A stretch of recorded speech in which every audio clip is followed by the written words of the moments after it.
வணக்கம். உங்கள் பேங்க்லேருந்து உங்களுக்கு புதுசாக வந்த ஏடிஎம் கார்டுக்கு எப்படி பின் நம்பர் செட் பண்ணுறதுன்னு இந்த வீடியோவில் தெரிஞ்சுக்கலாம். புது ஏடிஎம் கார்டுக்கு புது பின் நம்பர் செட் பண்ணுறதுக்கு நீங்கள் உங்களோட பேங்க் ஏடிஎம்க்கு தான் போகணும். ஃபார் எக்ஸாம்பிள், உங்கள் bank and ATM card SBI ஓடதுன்னா நீங்கள் எஸ்பிஐயோட ஏடிஎம்க்கு தான் போகணும். அப்படி போகிறப்ப உங்களோட ரிஜிஸ்டர் மொபைல் நம்பரை, அதாவது நீங்கள் உங்கள் பேங்க் அக்கௌண்ட்டில் கொடுத்து ரிஜிஸ்டர் பண்ணியிருக்க அந்த மொபைல் நம்பரை கையில் எடுத்துக்கோங்க. அண்ட் உங்கள் பேங்க் அக்கௌண்ட் நம்பரும் தேவைப்படும், அந்த டீட்டெயில்ஸும் கையில் எடுத்துக்கோங்க. இப்போது எஸ்பிஐ ஏடிஎம்மில் நியூ பின் நம்பர் எப்படி செட் பண்ணுறதுன்னு பார்க்கலாம்.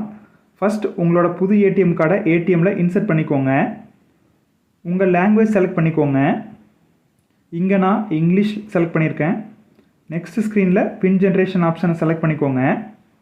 இப்போது நெக்ஸ்ட் ஸ்க்ரீனில் உங்கள் அக்கௌண்ட் நம்பர் கேட்கும், அதை தப்பு இல்லாமல் என்டர் பண்ணிவிட்டு ப்ரெஸ் இஃப் கரெக்ட் ஓகேன்னு ஆப்ஷன் செலக்ட் பண்ணிக்கோங்க.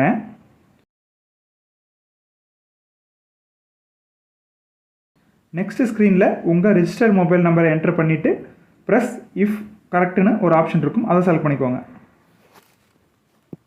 ஒரு 5 to 10 செகண்ட்ஸில் உங்கள் ரிஜிஸ்டர்ட் மொபைல் நம்பருக்கு ஓடிபின்னு சொல்கிற அந்த 4 டிஜிட் பின் நம்பர் உங்களுக்கு மெசேஜ் மூலமாக வரும். அது வந்ததும் மறுபடியும் உங்கள் ஏடிஎம் கார்டை இன்சர்ட் பண்ணிவிட்டு லாங்குவேஜ் செலக்ட் பண்ணிவிட்டு நெக்ஸ்ட் ஸ்க்ரீனில் பேங்க்கிங்கிற ஆப்ஷன் செலக்ட் பண்ணிக்கோங்க. நெக்ஸ்ட் ஸ்க்ரீனில் பின் சேஞ்சுன்னு ஆப்ஷனை செலக்ட் பண்ணிக்கோங்க. தென் நெக்ஸ்ட் ஸ்க்ரீனில் ஏதாவது 2 டிஜிட் நம்பரை டைப் பண்ணிவிட்டு எஸ் செலக்ட் பண்ணிவிட்டு நெக்ஸ்ட் ஸ்க்ரீன் போய்க்கோங்க. இப்போது உங்கள் மெசேஜில் வந்திருக்க அந்த 4 டிஜிட் பின் நம்பரை என்டர் பண்ணதும் நெக்ஸ்ட் ஸ்க்ரீன் வரும்.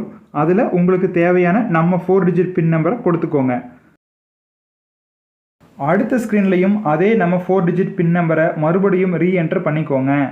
ஒரு 5 செகண்ட்ஸ் வெயிட் பண்ணிங்கன்னா உங்கள் டிரான்சாக்ஷன் கம்ப்ளீட்டட்னு டிஸ்பிளேல வரும். இப்போது உங்கள் பின் நம்பர் சேஞ்ச் ஆகிடுச்சு. இதை கன்ஃபார்ம் பண்ணிக்க எப்பவும் போல் உங்கள் ஏடிஎம் கார்டை இன்சர்ட் பண்ணிவிட்டு ஸ்க்ரீனில் லாங்குவேஜ் செலக்ட் பண்ணிவிட்டு நெக்ஸ்ட் ஸ்க்ரீனில் வித்ட்ரா ஆப்ஷனை செலக்ட் பண்ணிவிட்டு ஒரு அமௌண்ட், எக்ஸாம்பிளுக்காக ஒரு 500 என்டர் பண்ணி ஓகே கொடுத்துக்கலாம். இப்போது நெக்ஸ்ட் ஸ்க்ரீனில் நம்ம புதுசாக செட் பண்ணி வச்சுருக்க அந்த 4 டிஜிட் பின் நம்பரை என்டர் பண்ணால் போதும், நாம் என்டர் பண்ண கேஷ் வந்துடும்.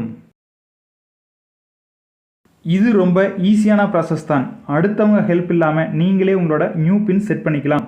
தேங்க்யூ ஃபார் வாட்சிங் த வீடியோ.